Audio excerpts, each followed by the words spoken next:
नमस्कार दोस्तों, कैसे हो आप लोग। आज की डेट है 3 नवंबर 2025 और शुरू करते हैं आज का करंट अफेयर डिस्कशन। ये है द हिंदू का फ्रंट पेज। आज की सबसे इम्पोर्टेंट न्यूज़ है। आप सबको बहुत बहुत बधाई, हम लोग विश्व चैंपियन बन गए किसमें, वुमेंस वर्ल्ड कप क्रिकेट में। तो यही न्यूज़ है, सबसे बड़ी न्यूज़ तो यही है। दूसरी न्यूज़ ये है कि एसआईआर जो प्रोसेस चल रही है तो उसका विरोध प्रदर्शन वगैरह स्टेट के द्वारा किया जा रहा है, यही चल रहा है। बाकी बिहार इलेक्शन चल रहा है। तो बढ़ते हैं अपने पहले क्वेश्चन की तरफ। अपना पहला क्वेश्चन है, कभी कभी समाचारों में उल्लेखित कुरुक्षेत्र निम्नलिखित में से किस देश में फैला हुआ है, या फिर किस देशों में फैला हुआ है। सीरिया है, इराक है, टर्की है या ईरान है। नीचे दिए गए कोड का उपयोग करके सही उत्तर सेलेक्ट करें। ए है कि केवल 1, 2 और 3 है, बी है कि 2, 3 और 4 है, सी है कि 1, 2 और 3, 4 है, या फिर डी है कि 1 और 4 है। देखते हैं। कुरुक्षेत्र अभी न्यूज में इसलिए है कि सीरिया के जो राष्ट्रपति है उनको इनवाइट किया गया व्हाइट हाउस में, तो इसलिए ये न्यूज में है। तो प्रेसिडेंट ट्रंप इनका स्वागत करेंगे, तो इसलिए ये वाला जो एरिया है, पर्टिकुलर सीरिया वाला एरिया है, वो न्यूज में है। तो देखते हैं, पहले सीरिया देखते हैं, फिर देखते हैं कुरुक्षेत्र को। सीरिया ये पश्चिमी एशिया में स्थित एक देश है, ये वाला देश है जो भूमध्य सागर यानी मेडिटेरियन सागर से लगा हुआ है। और इसकी जो देश इसके साथ सीमा साझा करते हैं वो देखो, यहाँ से इजराइल है, इराक है, जॉर्डन है और टर्की है। तो ये ध्यान रखना है आपको। नेक्स्ट है कि प्रमुख संघर्ष शहर मिलान करने के लिए सीरिया के बहुत बार आते हैं।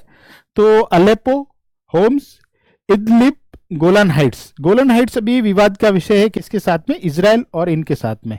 इसकी लोकेशन यूपीएससी के द्वारा पूछी गई है कि गोलन हाइट्स कहाँ पे स्थित है।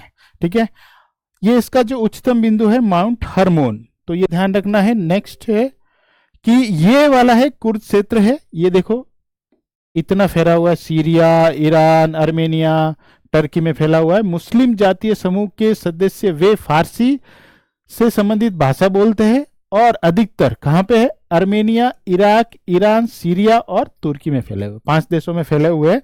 जैसे अपने कैसे नॉर्थ ईस्ट में जाओगे तो नागा लोग कैसे अलग अलग स्टेट में फैले हुए हैं, वैसे ये लोग भी ऐसे ही फैले हुए हैं। सेवरेस की संधि इनसे रिलेटेड है। प्रथम विश्व युद्ध के बाद पश्चिमी शक्तियों ने सेवरेस की संधि के नाम से जाने जाने वाले समझौते में कुर्दों को अपनी मातृभूमि देने का वादा किया था। तो सेब्रेस संधि किससे रिलेटेड है, कुर्द से रिलेटेड है। और लौसाने की संधि, लेकिन बाद में 1924 में अनुमोदित लौसाने की संधि ने कुर्दों को मध्य पूर्व के नए राष्ट्रों में विभाजित कर दिया था। पहले तो बोला कि हम आपको अलग से मातृभूमि देंगे, फिर 24 में बोला कि नहीं, ये आप अलग अलग देशों में इनको बांट दिया। आज इस क्षेत्र में 30 मिलियन यानी 3 करोड़ कुर्द की जनसंख्या है। और इराक एकमात्र ऐसा देश है जिसने अलग से कुर्दिस्तान करके नया वो स्टेट घोषित किया है। ठीक है, तो ये ध्यान रखना इनके बारे में।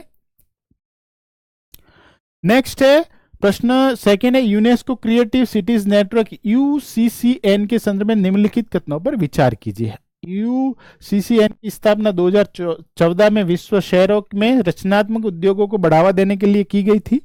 लखनऊ पहला भारतीय शहर है जिसे क्रिएटिव सिटी ऑफ गैस्ट्रोनॉमी से नामित किया गया है।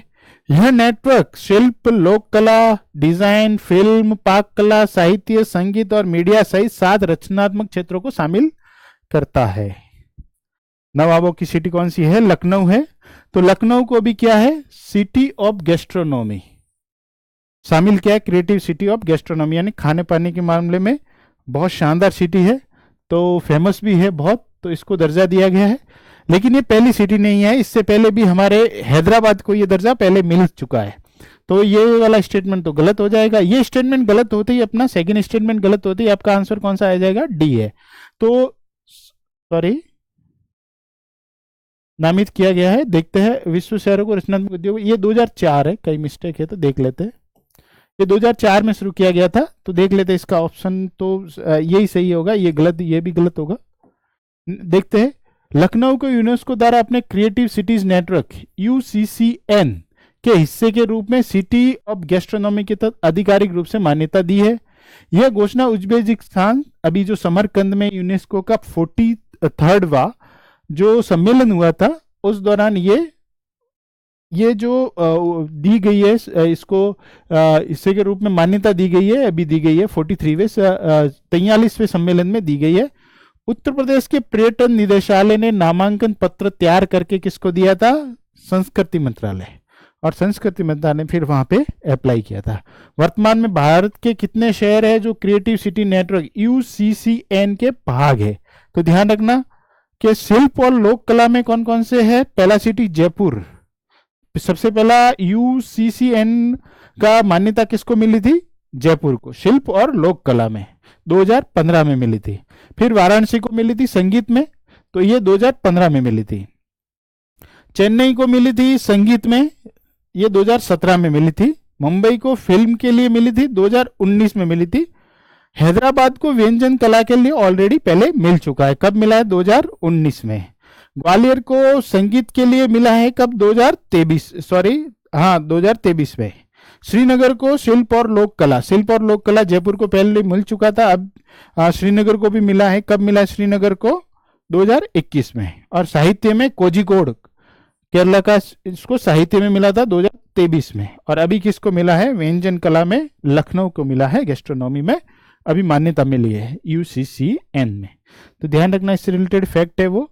निम्नलिखित अंतरिक्ष स्टेशनों पर विचार कीजिए: Mir, Tiangong, Skylab, international space station ISS। उपरोक्त में से कौन से अंतरराष्ट्रीय सहयोग के अंतर्गत क्रियाशील है? तो ए कहता है 1 और 4, बी है कि 2 और 3, सी है कि 3 और 4, डी है कि आपका 1, 2 और 3। देखते हैं अभी एक्चुअली में क्या हुआ है कि तियानगोंग जो चाइना का है स्पेस स्टेशन है, तो उसमें अब सबसे युवा अंतरिक्ष यात्री को भेजा गया है, इसलिए ये न्यूज में है। तो मैंने कहा तियांगोंग के साथ साथ अन्य को भी एक बार देख लेते हैं। ये मीर है, ये रशिया का है। एक्चुअली में ये 1986 से लेके 1999 तक, 98-99 तक इसने काम किया था और ये रशिया का था। लेकिन इस पे ना बहुत सारे देशों के यात्री गए थे एक अतिथि के रूप में, तो ये भी है कि ये अंतर्राष्ट्रीय सहयोग के लिए क्रियाशील थे। ये तियांगोंग है, ये सेपरेट चाइना का है और ये 2021 से उसने काम शुरू कर दिया था। इसका जो पहला भाग भेजा गया था 2011 में, दूसरा भाग भेजा गया था 2016 में। तो ये भी ये काम कर रहा है अच्छे से। स्काईलैब है, ये यूएसए का है, यूएसए का पहला अंतरिक्ष स्टेशन था स्काईलैब। और ये तो ये इसमें तो बहुत सारी एजेंसीज इंक्लूड है, तो 1 और 4 इसका राइट होगा। 1 और 4 देखते एक एक को। ये न्यूज था, China send its youngest astronaut to heavenly place space station. तो स्पेस स्टेशन एक रहने योग्य कृत्रिम उपग्रह है, ध्यान रखना। ऐसा कुछ बनाया जाता है अंतरिक्ष में, बहुत बड़ी संरचना होती है जो पृथ्वी के चारों ओर चक्कर लगाता है और ये रुकने के लिए वहीं मतलब रुकने के लिए कोई अंतरिक्ष यात्री वगैरह जाते तो यहाँ रुक सकते हैं। यहाँ पर कोई लंबा मिशन हो ना, कि पृथ्वी से आप गए, यहाँ पे रुके, यहाँ पे आपने रेस्ट किया और वहां से फिर आगे बढ़ सकते हैं आप, ठीक है। तो ये इसके लिए काम आता है। तो ये था, और ये लो अर्थ ऑर्बिट में होता है, पृथ्वी का चक्कर लगाते हुए लो अर्थ ऑर्बिट कहां से कहां तक? 370 से लेके 460 किलोमीटर तक दूर रहता है, ये ध्यान रखना। मीर है वो हमने देख लिया कि सोवियत संघ या रूस का है और ये 86 से लेके 2001 तक काम किया था।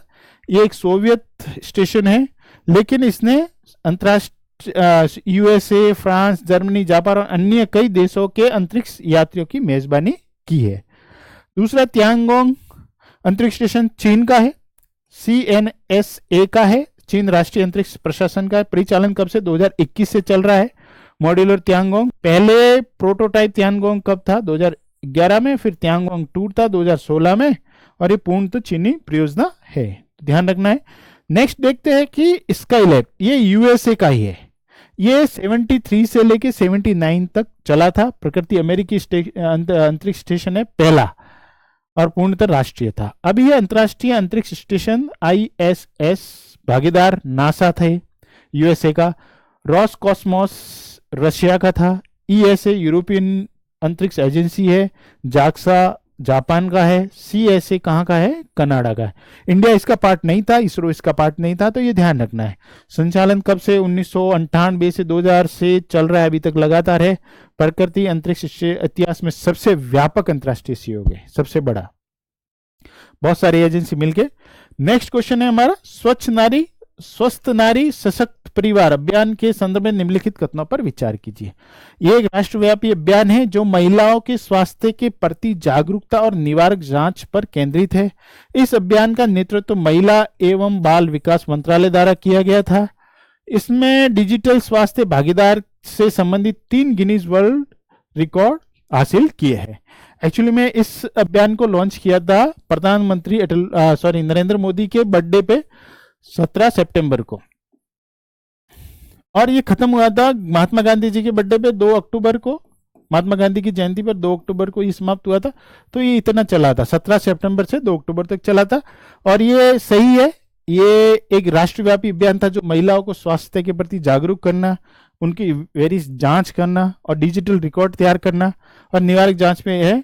ये महिला एवं बाल विकास मंत्रालय नहीं है, हेल्थ एंड फैमिली वेलफेयर जो मंत्रालय है उसके अंतर्गत है ये, ठीक है। इसने डिजिटल स्वास्थ्य भागीदार से संबंधित 3 गिनीज वर्ल्ड रिकॉर्ड हासिल किए, इसलिए ही ये न्यूज में है। तो देखते हैं इसके बारे में थोड़ा डिटेल में।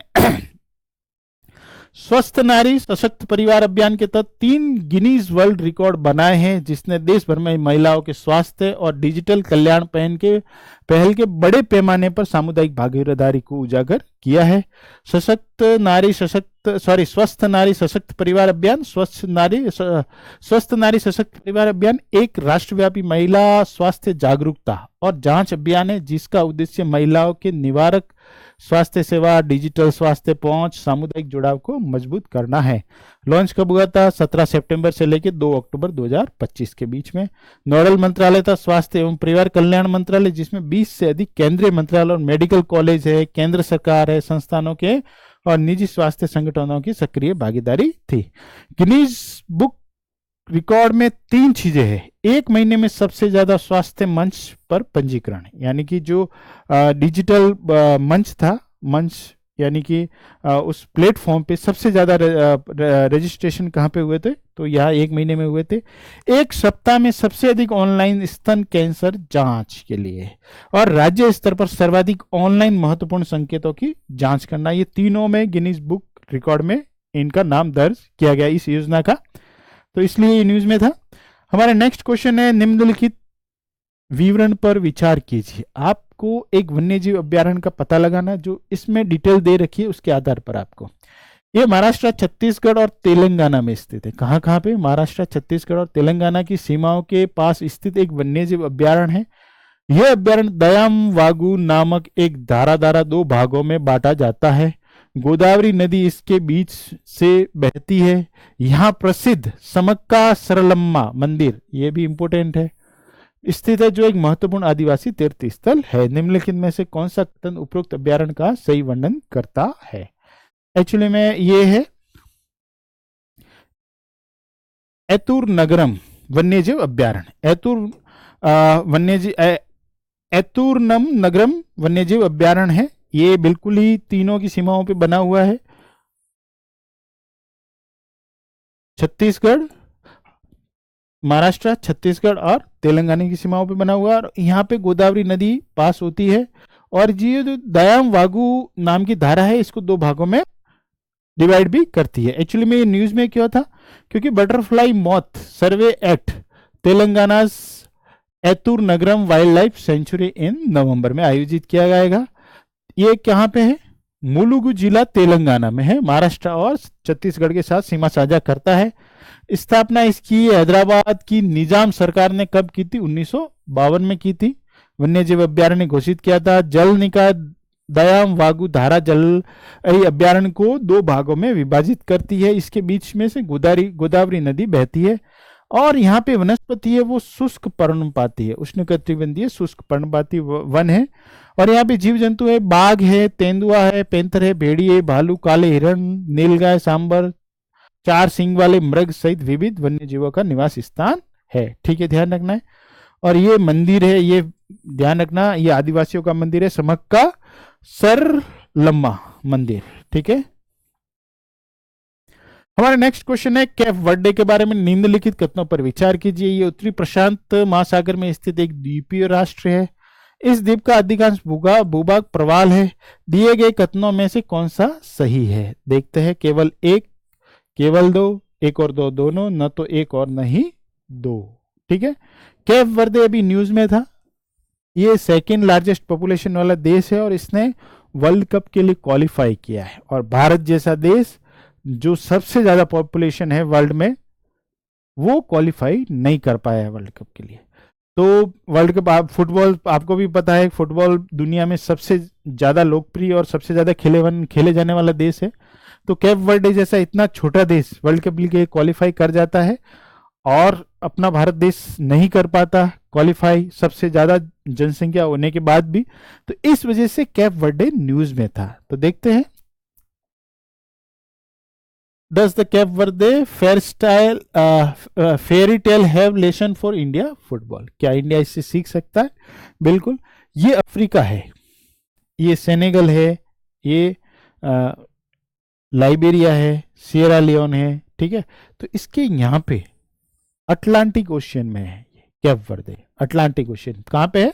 अटलांटिक ओशियन में। ध्यान रखना, ये प्रशांत महासागर में नहीं है।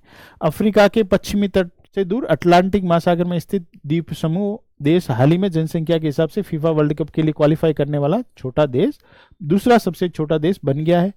10 ज्वालामुखी द्वीपों का देश, ज्वालामुखी द्वीपों से बना हुआ देश है। तो ध्यान रखना ये।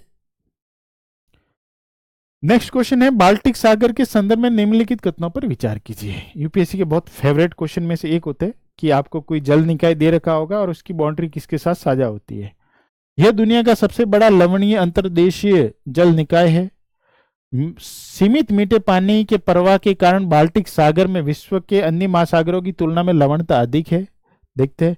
कील नहर बाल्टिक सागर को उत्तरी सागर से जोड़ती है। तो देखते हैं उपयुक्त कथनों में से कौन सा सही है।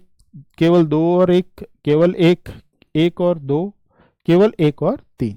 एक्चुअली में पहला वाला तो सही है क्योंकि ये दुनिया का सबसे बड़ा लवणीय अंतर्देशीय जल निकाय है। देखेंगे अपन उसमें मैप में देखेंगे, लेकिन ये गलत है। यहाँ पे बहुत सारी नदियां आके बहती है। ये एरिया आपको पता है उत्तरी ध्रुव के नजदीक है ज्यादातर। नॉर्वे, फिनलैंड जैसी कंट्रियां, बहुत सारी कंट्रियां है। तो वहां से तो ऐसा है कि बर्फ के पिघलने से बहुत सारी नदियां आके इसमें गिरती है। तो इसकी लवणता बहुत कम है, अधिक नहीं है। तो दो तो आपका कैंसिल हो जाएगा। दो कैंसिल होने पे ये दोनों तो कैंसिल हो गए। थर्ड है कि कील नहर बाल्टिक सागर को उत्तरी सागर से जोड़ती है। तो बिल्कुल ये सही है। तो डी इसका ऑप्शन सही हो जाएगा। देखते हैं। ये देखो, ये पूरा वाला क्या बना है? बाल्टिक सागर बना हुआ है। Sweden, Finland, Estonia, Latvia, Lithuania, Poland, Germany, यहाँ पे थोड़ा बहुत रशिया भी है, डेनमार्क है। ये सब कंट्री इसकी बॉर्डर साझा करते हैं। ये विभिन्न भागों में, जैसे गल्फ ऑफ बोथनिया है, गल्फ ऑफ फिनलैंड है, इसमें ये बाल्टिक से पूरा वो बटा हुआ है। तो ध्यान रखना, इसके जो देश है ना वो इंपॉर्टेंट है। तो इसमें एक ट्रिक है, रूड, जर्मनी, सेल, पोलैंड एंड फिनलैंड। तो रूड यानी कि रशिया, डेनमार्क, जर्मनी, सेल मतलब एस्टोनिया, लातविया, लिथुनिया और स्वीडन। एस मतलब Sweden, Estonia, Lithuania, Latvia and Poland and Finland. तो ये ध्यान रखना। बाल्टिक सागर दुनिया का सबसे बड़ा खारा अंतर्देशीय जल निकाय है। बिल्कुल सही बात है। शाकाई और बेसिन, बोथनिया की खाड़ी, फिनलैंड की खाड़ी, रीगा की खाड़ी बाल्टिक प्रॉपर के रूप में जाने जाने वाला प्रथम मध्य दक्षिणी क्षेत्र है। और कैटेगॉट और स्केग्रॉक के डेनिस जल डमरू मध्य शामिल है, जो अटलांटिक महासागर की एक शाखा और उत्तर सागर से जुड़ते हैं इधर की साइड में। ठीक है। और कील नहर है, ये कील नहर एक्चुअली में ये यहां से जोड़ा गया है, इसको यहां से जोड़ा गया है उत्तरी सागर को, और यहाँ पे बाल्टिक सागर को उसने जोड़ा है। जटलैंड प्रायद्वीप से होकर बाल्टिक सागर को कहां से जोड़ा गया है? उत्तरी सागर से जोड़ता है। तो ध्यान रखना, इसके जो देश इसके साथ बॉर्डर से जो बॉर्डर साझा करते हैं वो देश, और ये कुछ इंपोर्टेंट कील नहर वगैरह जैसे है। तो आइए फैक्ट आपको ध्यान रखना है अच्छे से। नेक्स्ट है आइबेरियन लिंक्स के संदर्भ में निम्नलिखित कथनों पर विचार कीजिए। देखते हैं। इसे IUCN रेड लिस्ट में एंडेंजर्ड के रूप में सूचीबद्ध किया गया है। आइबेरियन लिंक्स आश्रय के लिए घनी झाड़ियों वाले मोज़ेक आवास और शिकार के लिए खुले चारागाह पर निर्भर है। यह मुख्यतः संध्याचर और रात्रिचर होते हैं। आमतौर पर दिन में सोते हैं, लेकिन दिन के समय में भी सक्रिय रह सकते हैं। तो ध्यान रखना, एक व्हाइट कलर का आइबेरियन लिंक्स था, वो देखा गया है, अभी बहुत टाइम बाद देखा गया है, इसलिए ये न्यूज में है। तो ये एंडेंजर्ड नहीं है, इसका जो पहला वाला ऑप्शन है वो ही गलत हो जाता है, ये वल्नरेबल है। ठीक है। प्रजातियों की IUCN हरित स्थिति यानी कि ग्रीन स्टेटस में IUCN green status of species में ये लार्जली डिप्लेटेड है, मतलब विलुप्त प्राय, काफी विलुप्त प्राय हो गई है। साइट्स के प्रथम भाग में है ये आवास आश्रय के लिए घनी झाड़ियों, मोज़ेक और शिकार के लिए खुला चारागाह। और खरगोश इसको बहुत चाहिए क्योंकि इसका पसंदीदा भोजन है। और मुख्यतः शाम को निकलते हैं, रात में रात्रिचर होते हैं, रात में निकलते हैं और कभी कभी दिन में भी निकल सकते हैं। ये देखो ऐसे होते हैं। ये देखा गया पहली बार बहुत टाइम बाद, सफेद इबेरियन लिंक्स स्पेन में देखा गया। कहां पे? स्पेन में देखा गया है, इसलिए न्यूज में है। नेक्स्ट है आर्य समाज के संदर्भ में निम्नलिखित कथनों पर विचार कीजिए। अभिकथन है, ये आर्य समाज ने मूर्तिकला और कर्मकांडी पूजा की निंदा की तथा वेदों की अचूक प्रामाणिकता पर बल दिया। आर्य समाज को जाति की वंशानुगत प्रकृति को हिंदू समाज के लिए आवश्यक बताया। तो ये तो बिल्कुल ही जातिवाद के तो वो खिलाफ ही थे, तो ये तो गलत होगा। और इस टाइप के स्टेटमेंट में आपका एक स्टेटमेंट भी गलत हो जाता है ना, तो आपका आंसर निकल जाता है। तो सेकंड स्टेटमेंट गलत होते क्या हो जाएगा? ये आपका आंसर हो जाएगा। तो एक्चुअली में ये 1875 में इसकी स्थापना हुई थी आर्य समाज की, तो इस वजह से अभी 150 साल कंप्लीट हुए। तो ये अपने आप में न्यूज में। और आपको भी ध्यान रखना है, जो भी 25 साल 50 साल 75 ईयर 100 ईयर 150 200 300 जो बहुत बड़ा लैंडमार्क है ना, तो अगर उतना टाइम हो रखा है तो वो चीजें इंपॉर्टेंट हो जाती है। तो ये आर्य समाज भी अभी इंपॉर्टेंट है। तो इसके बारे में जितने भी फैक्ट है वो ध्यान रखना। ये कब स्थापित हुआ था? 1900 किसके द्वारा? दयानंद सरस्वती के द्वारा। ठीक है, तो ये ध्यान रखना फैक्ट को, दयानंद सरस्वती के द्वारा इसकी स्थापना की गई थी।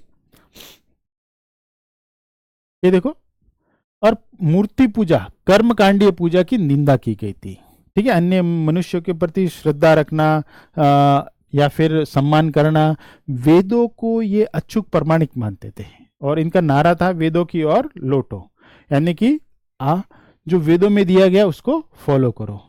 जाति प्रथा को वंशानुगत अस्पृश्यता के रूप में विरोध किया उन्होंने, तो ये तो विरोध किया था। सभी जातियों के लिए वैदिक शिक्षा की वकालत की। महिलाओं के उत्थान के लिए बहुत काम किया था। बाल विवाह है, जबरन विधवापन है, इनका भी उन्होंने विरोध किया। महिलाओं की शिक्षा के लिए अभियान चलाया उन्होंने। शैक्षिक सुधार में वैज्ञानिक एवं आधुनिक शिक्षा प्रदान करने के लिए 1886 में DAV स्कूल की स्थापना की थी। ठीक है, आर्य समाज से जुड़े हुए बहुत सारे नेता थे। प्रमुख सदस्यों में लाला लाजपत राय बहुत इंपॉर्टेंट थे, भगत सिंह भी जुड़े हुए थे, राम प्रसाद बिस्मिल थे, मदन लाल ढींगरा थे, स्वामी श्रद्धानंद थे, सचिंद्र नाथ सान्याल थे, आदि जैसे स्वतंत्रता सेनानी भी आर्य समाज से जुड़े हुए थे। नेक्स्ट क्वेश्चन है, मुथु रामालिंगा थेवर के संदर्भ में निम्नलिखित कथनों पर विचार कीजिए। वह शुरू में भारतीय राष्ट्रीय कांग्रेस से जुड़े हुए थे, लेकिन बाद में सुभाष चंद्र बोस के नेतृत्व वाले फॉरवर्ड ब्लॉक में शामिल हो गए थे। उन्होंने 1920 के आपराधिक जनजाति अधिनियम को निरस्त करने में महत्वपूर्ण भूमिका निभाई थी। वह मदुरई के मंदिर प्रवेश आंदोलनों से जुड़े थे, जिसका उद्देश्य दलितों के लिए मीनाक्षी मंदिर तक पहुंच को सुनिश्चित करना है।